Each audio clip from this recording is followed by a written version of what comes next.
அனைத்து பிரமீட் ஆன்மீக மன்றங்கள் இயக்கம் சார்பாகவும் குளோபல் பித்தாஸ் தியான பாடசாலை சார்பாகவும் உங்கள் அனைவரையும் இந்த நிகழ்ச்சிக்கு வரவேற்கிறேன் மாஸ்டர்ஸ்.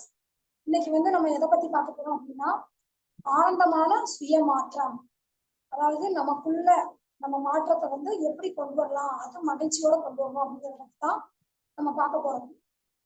அதுக்கு முன்னாடி நம்ம என்னென்ன அப்படிங்கிறத பத்தி முதல்ல தெரிஞ்சுக்கலாம். அதாவது நமக்குள்ள நிறைய பிரச்சனைகள், நம்ம எல்லாருமே ஏதாவது ஒரு பிரச்சனைகளை சந்திச்சுக்கிட்டே இருப்போம். அப்ப துன்பம், துயரம் இந்த மாதிரி ஏதாவது ஒண்ணு நமக்கு நடந்துகிட்டே இருக்கும். ஆனா நம்ம குழந்தையா இருக்கும்போது அந்த மாதிரி எதுவுமே நமக்கு தெரியாது, எதுவுமே நடந்திருக்காது. ஆனா ஒரு மனம்ங்கிறது நமக்கு வேலை செய்ய ஆரம்பிச்ச உடனே நமக்கு எப்பயுமே ஒரு துக்கத்திலேயே நம்ம இருந்த மாதிரியே தெரியும். அதுதான் நமக்கு ஆன்மாவிற்கான இருண்ட இரவு அப்படின்னு சொல்றாங்க. ஏன் அப்படின்னா நம்ம அந்த ஆன்மா அப்படிங்கறத அடையிறதுக்கு தான் நமக்கு அதுக்கு முன்னாடி பெரிய பிரச்சனைகள் அப்படிங்கிறது நமக்கு வருது. நம்ம அதுக்குள்ளே சிக்கிக்கிட்டோம்னா நம்ம வாழ்க்கை இருண்டு போயிடும். ஆனா நம்ம அதை தாண்டி நம்ம வெளியே வந்தா மட்டும்தான் நம்ம அந்த ஆன்ம உணர்வை நம்ம அடைய முடியும். அதுக்கு இந்த துன்பம், துயரம், பயம், பதற்றம் இந்த மாதிரி உணர்வுகள்ல இருந்து நம்ம வெளிவரதுக்கு தான் நம்ம தியானம் பண்ணிட்டு இருக்கோம். இப்ப ஏன் இந்த உணர்வுகள்லாம் வருது அப்படின்னு சொல்லி பார்த்தோம்னா, நம்ம முன் ஜென்மங்கள்ல நம்ம பண்ண கர்ம வினைகளாலையும் நம்ம இப்ப பண்ற நம்ம செயல்களால நமக்கு ஏற்படுற கர்ம வினைகளாலையும் நமக்கு இந்த பிரச்சனைகள்லாம் நமக்கு வருது. அப்ப நமக்கு அந்த பிரச்சனைகள் இல்லாம வாழ்றதுக்கு நம்ம என்ன பண்ணணும் அப்படின்னா, நம்ம சரியான செயல் செய்யணும் அப்படிங்கிறத நம்ம புரிஞ்சுக்கணும். அத மாதிரி நம்மளோட சக்கராஸ் அப்படின்னு பார்த்தோம்னா, நமக்கு கீழே இருக்கிற அந்த 3 சக்கரங்கள், அதாவது மணிப்பூரகம், சுவாதிஷ்டானம், மூலாதாரம், இந்த 3 சக்கரங்கள். அதாவது மூலாதாரம் தான் முதல் சக்கரம், நம்ம சுவாதிஷ்டானம் 2வது சக்கரம், மணிப்பூரகம்ங்கிறது 3வது சக்கரம். இந்த மணிப்பூரக சக்கரம் தான் நமக்கு ஓப்பன் ஆனா மட்டும்தான் நம்ம அந்த ஆன்மீக விழிப்புணர்வுங்கிறத அடைய முடியும். அப்ப அது ஓப்பன் ஆகிறதுக்கு நம்ம என்ன பண்ணணும் அப்படின்னா, நமக்கு எப்படி ஒரு பாசி படைந்த நீர் இருக்குதுன்னா அதுக்கு நடுவுல ஒரு அழகான தாமரை பூ எப்படி இருக்குதோ அது மாதிரிதான் அந்த இடத்துல அந்த 3வது சக்கரத்துல நமக்கு அகந்தை சுற்றி இருக்குது. அந்த சக்கரத்தை சுற்றி அகந்தை இருக்குது. அந்த அகந்தையை அழிச்சிட்டு நம்ம மகிழ்ச்சியோட வாழ்ந்தாதான் அந்த சக்கரங்கள்லாம் ஓப்பன் ஆகும்.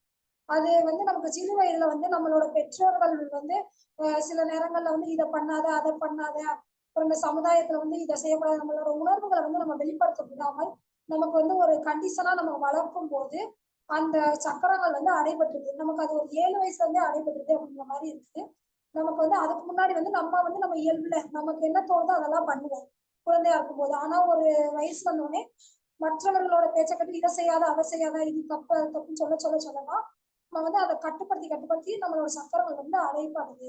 அப்ப அந்த சக்கரங்கள் அடைப்பட்டதுனால நம்மளால சுயமா நம்ம எதுவும் பண்ண முடியாம நம்மளோட மகிழ்ச்சி, நம்ம ஆன்மா நிரந்தரமான மகிழ்ச்சிங்கிறத அடையாம ஏதோ நம்ம வாழ்ந்துட்டு இருக்க மாதிரி வாழ்ந்துட்டு இருக்கோம். அப்ப அதுல வெளிப்படுறதுக்காக தான், அதுல வெளிப்படைறது தான் நமக்கு இந்த பிரச்சனைகள் வருது. நமக்கு இப்ப ஒரு குழந்தை, ஒரு தாய் பிரசவமா இருக்காங்க, அவங்களுக்கு ஒரு குழந்தை பிறக்கும் போது ரொம்ப பெரிய வழியை அனுபவிப்பாங்க. ஆனா அந்த வலி அவங்களுக்கு ரொம்ப கஷ்டத்தை கொடுக்கும். ஆனா அதுக்கு அடுத்து என்னாவது அந்த குழந்தை வந்தோடனே அந்த வலியெல்லாம் மறந்து போயிடும்.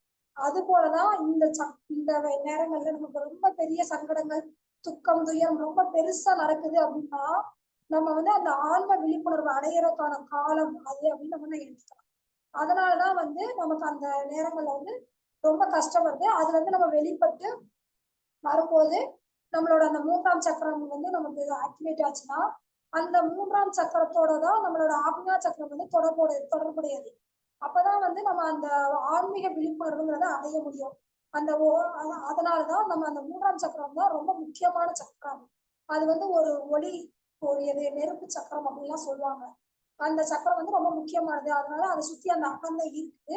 அந்த அகந்தையுமே நம்மளா உருவாக்கிட்டது தான். அது நிரந்தரமானது கிடையாது.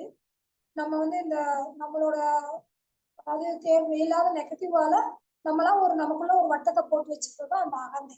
அந்த அகந்தையில இருந்து நம்ம வெளிவரும் போது நம்ம நிரந்தரமான ஆனந்தம் அங்கதான் இருக்குது. அதை நம்ம அடைய முடியும். அந்த நிரந்தரமான அந்த ஆனந்தம் எங்க இருக்கு பார்த்தோம்னா ஒரு வெற்றிடத்துலதான் இருக்குது. அங்க இருந்து அதாவது அந்த 3ஆம் சக்கரத்துல ஒரு வெற்றிடம் இருக்குது. அங்கதான் அந்த அகந்தை இருக்கு. அதை அழிச்ச உடனே அந்த வெற்றிடத்தை நம்ம அடையும் போது நம்ம மகிழ்ச்சியா நம்மளால வாழ முடியும். நிரந்தரமான மகிழ்ச்சி. நம்ம ஏதோ பேருக்கு சிரிக்கிறோம், நம்ம ஏதோ வாழ்றோம், நம்ம மகிழ்ச்சி சும்மா அந்த மாதிரி கிடையாது. இது நிரந்தரமான ஆனந்தம். நம்ம எப்பயுமே நமக்கு அது வந்து உள்ள இருந்து நம்ம ஆன்மாவிற்கான ஆனந்தம் அப்படின்னு சொல்லலாம். அதுதான் வந்து நமக்கு நிரந்தரமானது. நம்ம குழந்தையிலே நமக்குள்ள இருக்கிறது. அத வந்து திருப்பி நம்ம கொண்டு வரதுக்கு நம்ம ஆந்தைய அழிக்கணும். அதுக்கு நம்ம என்ன பண்ணணும்? நிறைய தியானம் பண்ணணும். நன்றி உணர்வோட இருக்கணும். நம்ம இயற்கையோட ஒன்றி வாழணும். பூமியோட வந்து நம்ம கனெக்டிவிட்டியில இருக்கணும். அதனாலதான் வந்து நம்மள அதிகமா குப்பரப்படுத்தி நம்மளோட வயிற்று பகுதி வந்து பூமி பகுதியை தொடணும் அப்படின்னு சொல்லுவாங்க. ஏன்னா அங்கதான் வந்து அந்த 3ஆம் சக்கரம் இருக்கிறதுனால அது படும்போது அது வந்து ஆக்டிவேட் ஆகும் அப்படிங்கிறதுக்கும் சொல்லியிருக்கிறாங்க. அதனால நம்ம அதையும் நம்ம வந்து செஞ்சு பார்க்கலாம். அந்த சக்கரங்கள் இதாக இருக்கு. அதுக்கப்புறம் இந்த சக்கரங்கள் ஆக்டிவேட் ஆனா மட்டும்தான் நம்ம வந்து அந்த மகிழ்ச்சி இருக்கும். மகிழ்ச்சி வந்தா நமக்கு தன்னால சிரிப்பு வரும். நம்ம சிரிக்க சிரிக்க என்ன ஆகுதுன்னா நமக்கு படைப்பாற்றல், நமக்குள்ள இருக்க அந்த படைப்பு திறன், அங்கதான் வந்து நமக்கு கர்மா வினைகள் எல்லாமே இருக்குது. அது எல்லாமே போயிடுச்சுன்னா நம்மளோட சுயம், நம்ம யாரு, நம்ம ஏன் வந்திருக்கோம் அப்படிங்கிற எல்லாமே வந்து நம்மளால கண்டுபிடிக்க முடியும். அதனால அந்த 3ஆம் சக்கரத்தை வந்து நம்ம ஓபன் பண்றதுக்கு என்ன பண்ணணுமோ அதை பண்ணணும். அது இதாயிடுச்சுன்னா நமக்கு அடுத்தடுத்து 2ஆம் சக்கரம் போது இது எல்லாமே நமக்கு ஆக்டிவேட் ஆயிடும். இப்போ நம்ம வந்து வீடே வித்துருதோம் அப்படின்னு வச்சுக்கிட்டோம்னா, ஒரு கஷ்டமான சூழ்நிலை, அப்ப வந்து நம்ம வீடு வித்துட்டோம்னா அதனால நினைச்சு நம்ம மனசு உடையக்கூடாது. ஏன்னா அந்த வீடு போகுதுன்னா அந்த பூமி, நம்மளோட அந்த பூமி எனர்ஜி, அந்த மூலாதார சக்கரத்துக்கு வந்து நம்ம ஏதோ ஒரு இது இருந்திருக்கு. அதனால அந்த பூமி நம்ம கிட்ட இருந்து போயிருச்சு. திருப்பி நம்ம வந்து அதை சரி பண்ணும் போது கண்டிப்பா நமக்கு எல்லாமே கிடைக்கும்.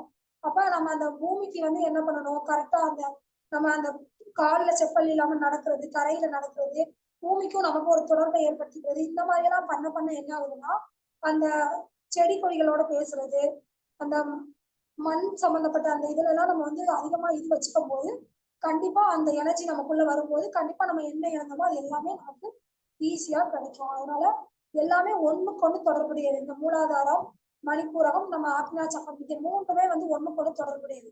இந்த மூணுமே ஒன்னா இணையும் போது அந்த ஆன்மீக ஒளியை வந்து நம்ம அடையலாம்.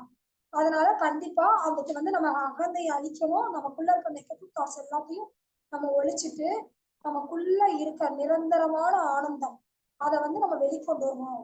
இது வந்து நமக்கு மட்டும்தான் நடக்குதா அப்படின்னு பார்த்தோம்னா கிடையவே கிடையாது. நம்ம அதாவது இயேசு இருக்காருல்ல, இயேசுக்கு கூட இயேசு கிறிஸ்து வந்து ஒரு பாலைவனத்துல போகும்போது அவருக்கு வந்து பசி உணர்வு வந்து அதிகமா ஏற்படுத்துது. அப்ப வந்து அவர் நினைச்சிருக்காரு, இது வந்து எனக்கானது கிடையாது அப்படின்னு சொல்லி அந்த உணர்வை வந்து அமைதியா விட்டுட்டு அவர் வந்து அதை ஏத்துக்கிட்டு அமைதியா போயிட்டாரு. போன உடனே அது வந்து சரியா அதுவாவே மாறிடுச்சு. அது மாதிரி அன்னை தெரேசா, புத்தர், இவங்க எல்லாருக்குள்ளயுமே அந்த கஷ்ட சூழ்நிலை வந்துச்சு. வந்தும் அவங்க வந்து அதுல வந்து சரணாகதி, அதை ஏத்துக்கிட்டாங்க. பயம் வந்துச்சுன்னா அதை நம்ம ஏத்துக்கிட்டு எல்லாத்தையும் நம்ம ஏத்துக்கிட்டு அமைதியா நம்ம போகும்போது கண்டிப்பா அதுல இருந்து நம்ம வெளிவர முடியும். நம்ம அதுகிட்ட போராடக்கூடாது. துன்பம் வருதா, எனக்கு மட்டும் துன்பம் ஏன் வருது, எனக்கு மட்டும் ஏன் இப்படி இருக்குது அப்படின்னு சொல்லி நம்ம அந்த இதுலயே நம்ம சிக்கிக்கிறாம, அது எனக்கு நடந்துச்சா நடந்துச்சு, பரவாயில்ல, ஏதோ ஒரு காரணத்தால நடந்துக்குது, என்னால மீண்டும் வெளிவர முடியும் அப்படிங்கிற ஒரு எண்ணத்துல போய் நம்ம மீண்டும் வெளியே வந்துட்டோம்னா அதை ஏத்துக்கிட்டோம்னா அதை ஏத்துக்கிட்டாலே நமக்கு அடுத்த லெவலுக்கு நம்ம முன்னேற முடியும். அதுக்கப்புறம் தான் நமக்கு அந்த மகிழ்ச்சிக்கிறத நம்ம அடைய முடியும் அப்படிங்கிறதையும் நம்ம இதுல இருந்து புரிஞ்சுக்கலாம். நமக்கு சீதை எடுத்துட்டோம்னா அவங்களும் வந்து லட்சுமி தேவியா அவங்க இருந்தவங்கதான் சீதையா பிறப்பெடுத்திருக்காங்க. யசோதரை, திரௌபதி, இது எல்லாமே வந்து அவங்களோட ஒவ்வொரு ஜென்மங்கள்ல பிறப்பெடுத்தது. ஆனா அவங்க எல்லா ஜென்மங்களையும் கஷ்டத்தை அனுபவிச்சுதான் வந்திருக்காங்க. ஏன்னா அவங்க சொல்றாங்க அவங்களுக்குள்ளேயே சிறு அகந்தை இருந்துச்சா, அதை வந்து அவங்க அதை வந்து வெளியேறதுக்காக இந்த மாதிரி இதுல வந்து நானே வந்து அதை ஏத்துக்கிட்டேன். அதை ஏத்துக்கிட்டு நான் அதிகமா மெடிடேஷன் பண்ணிட்டு நான் குறைவான உணவு உண்டு அந்த இயற்கையோட நான் அதிகமா டைம் இது பண்ணும்போது என்னால அந்த நிரந்தரமான ஆனந்தத்தை அனுபவிக்க முடிஞ்சிச்சு. நான் வந்து அதை வந்து தப்பா அதை வந்து கஷ்டமா நான் நினைக்கல. என்ன ராவணன் கடத்திட்டு போனாங்க, அது வந்து எனக்கான ஒரு இதுன்னு தான் நான் எடுத்துக்கிட்டேனே தவிர நான் அதை வந்து எனக்கு துக்கமா நான் நினைச்சுக்கல. ஏன்னா எனக்கு தனிமை தேவை. அந்த இடத்துல வந்து நான் தியானம் பண்றதுக்கு தனிமை தேவை. அந்த தனிமையை வந்து நான் அந்த இடத்துல நான் யூஸ் பண்ணிக்கிட்டேன் அப்படிங்கிறத அவங்க சொல்லியிருக்காங்க. அதே மாதிரி அன்னை தெரேசா வந்து மத்தவங்களை மகிழ்ச்சி படுத்துறதுக்காக வாழ்ந்தாங்க. அதனால அவங்களோட கஷ்டத்தை வந்து அவங்க வந்து அதை வந்து நினைக்கவே கிடையாது. மத்தவங்களை மகிழ்ச்சி படுத்துறதுக்குள்ளே போயிட்டதுனால அவங்களால அதை பத்தி பெருசா எதுவுமே இது பண்ண முடியல. அதனால அவங்க துக்கத்தை வந்து அவங்களால ஈஸியா வெளிவர முடிஞ்சது. ஆனா அவங்க வந்து விழிப்புணர்வு அடைஞ்சாங்களா, ஆன்ம விழிப்புணர்வு வந்து வாழும்போதே அடைஞ்சாங்கன்னு கிடையாது. ஏன்னா அவங்க வந்து மத்தவங்களுக்காக வாழ்ந்ததுனால அவங்க இறக்குறதுக்கு முன்னாடி அவங்க மரணம் நெருங்குற தருவாயில தான் ஒரு ஒரு மாதத்துக்கு முன்னாடி அவங்களுக்கு மரணம் வரப்போகுதுன்னு அவங்களுக்கு தெரிஞ்சு போச்சு. அப்பதான் வந்து அவங்களோட உடல்ல வந்து புரிஞ்சு அந்த ஆன்ம விழிப்புணர்வை அவங்க அடைஞ்சாங்க. அப்ப நம்ம வந்து அதுக்கு வாழும் போதே அனுபவிக்கிறதுக்காகதான் நம்ம வந்து இப்ப ஒரே வேலை பளு இப்ப இருக்கிற மனிதர்கள் எல்லாருமே எடுத்துக்கிட்டோம்னா நிறைய வேலைகளை இழுத்து கொடுத்து அந்த இந்த பொருளாதார வாழ்க்கைக்காக நான் இதை பண்ணணும் அதை பண்ணணும் அப்படிங்கிறதுனால நம்ம உடலை பத்தி யாருமே கவனிக்க மாட்டாங்க. அந்த உடல்ல என்ன நடக்குது எதுவுமே யாருக்குமே தெரியாம இருக்கிறதுனாலதான் அவங்களால அதுல இருந்து வெளிவரவே முடியல. அதனால அவங்களால அந்த ஆன்ம விழிப்புணர்வு அடைய முடியல. கடைசி காலத்துல நமக்கு நோய்வாய்ப்பட்டு கிடக்கும் போதுதான் அந்த இது அவங்களுக்கு தெரிய வருது.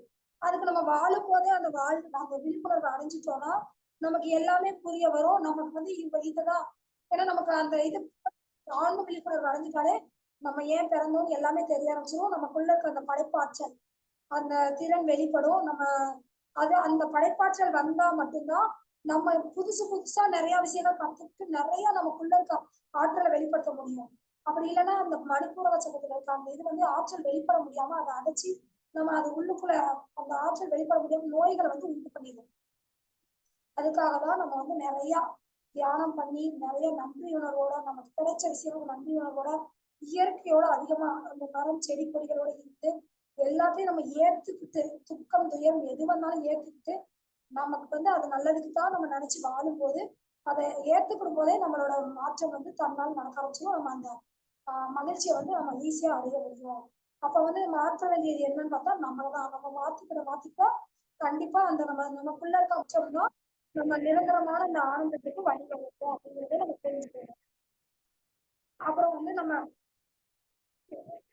அந்த அதாவது நமக்கு வந்து தீபம் வந்து அதிகமா பிரகாசிக்கிறதுக்கு வந்து நமக்கு வந்து இருள் அதிகம் இருக்கணும். அந்த இருள் வந்து எதுக்கு இருக்குது அப்படின்னு பார்த்தோம்னா நமக்கு வந்து ஆன்ம ஒளிய வந்து அடையிறதுக்குதான் துன்பம் வருது.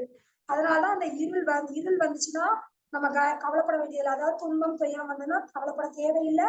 நம்ம அந்த ஆன்ம ஒளி அடையிறதுக்கு தான் அந்த கஷ்டம் வருது அப்படிங்கிறத நம்ம புரிஞ்சுக்கிட்டு நம்ம விழிப்புணர்வோட நம்ம வாழணும். அதுக்கப்புறமா நமக்கு நிரந்தரமான ஆனந்தம் நமக்குள்ள இருக்கிற அந்த குழந்தை பருவத்துல நம்ம அடைந்த அந்த ஆனந்தத்தை கண்டிப்பா நம்மளால அனுபவிக்க முடியும் அப்படிங்கிறதையும் நம்ம இங்க இருந்து தெரிஞ்சுக்கலாம். அதுக்கு நமக்கு தேவை வந்து நம்ம அகந்தைய ஒழிக்கணும். அந்த துன்பம் துயரம் பயம் பதற்றம் இந்த மாதிரி நெகட்டிவ் உணர்வுகள் நமக்குள்ள இருந்துச்சுன்னா நம்ம அதை ஏத்துக்கிடணும். ஏத்துக்கிட்டு சரணாகதி இது எனக்குள்ள இருக்குது பரவாயில்ல இருந்து போகுது ஆனா நான் அது வந்து எனக்கானது கிடையாது அப்படின்னு சொல்லிட்டு நம்ம அதை ஏத்துக்கிடும் போது நமக்கான உண்மையான அந்த ஆனந்தம் அதை வந்து நம்மளால அடைய முடியும். இந்த சக்கரங்கள் எல்லாமே ஒண்ணுக்கு ஒண்ணு தொடர்புடையதுனால இந்த 3 சக்கரங்களும் கீழ்நிலையில உள்ள 3 சக்கரங்களும் திறந்தால் மட்டும்தான் அந்த இதய சக்கரத்தை நம்ம அடைய முடியும். அந்த இதய சக்கரம் திறந்தால்தான் நம்ம அந்த அன்பை உணர முடியும். அந்த அன்பை உணரணும்னா நம்ம வந்து கண்டிப்பா நமக்குள்ள இருக்க அந்த நெகட்டிவ் குணங்களை வந்து நம்ம மாத்திக்கிட்டா மட்டும்தான் அந்த அன்புக்குள்ள நம்ம நுழைய முடியும். அதுக்கு வந்து நம்ம வந்து குழந்தை வளர்ப்பு விஷயத்திலையும் கவனம் செலுத்தணும். குழந்தைகளை வந்து அவங்க இஷ்டத்துக்கு கொஞ்சம் நம்ம வளர்த்துக்கணும்.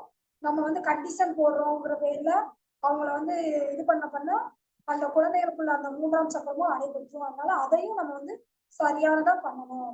ஏன்னா நம்ம எல்லாரும் நிறைய பெண்கள் இருக்கிறதுனால நம்ம வந்து நம்மளோட கருத்துக்களை வந்து குழந்தைகிட்ட திணிக்க கூடாது. அவங்களுக்கு என்ன தோணுதோ அதை பண்ண வச்சா மட்டும்தான் அந்த சக்கரங்கள் வந்து அவங்க விழிப்படைந்து அவங்க சரியான பாதையில போக முடியும். அதனால நம்ம வந்து இதுல இருந்து நம்ம தெரிஞ்சுக்கிற வேண்டியது என்னன்னா அவங்க அவங்களுக்குள்ள அவங்களோட உணர்வுகளை புரிஞ்சு சுயமா வாழ கத்துக்கிறதுக்கு நம்ம வந்து வழி விடணும். நம்மளும் அந்த மாதிரி வாழும்போது நம்மளோட அந்த சக்கரங்கள் தன்னால ஆக்டிவேட் ஆகி நம்ம நிரந்தரமான ஆனந்தத்தை அடைய முடியும் அப்படிங்கிறத நம்ம புரிஞ்சுக்கலாம் மாஸ்டர்ஸ். நான் இதோட நிறுத்திக்கிறேன். உங்களுக்கு இதுல ஏதாவது டவுட் இருந்தா நீங்க கேட்கலாம். உங்களுக்கு ஏதாவது இதை பத்தி தெரிஞ்சாலும் நீங்க ஷேர் பண்ணலாம் மாஸ்டர்ஸ். எனக்கு தெரிஞ்சதை நான் இதுல சொல்லியிருக்கேன். Thank you masters.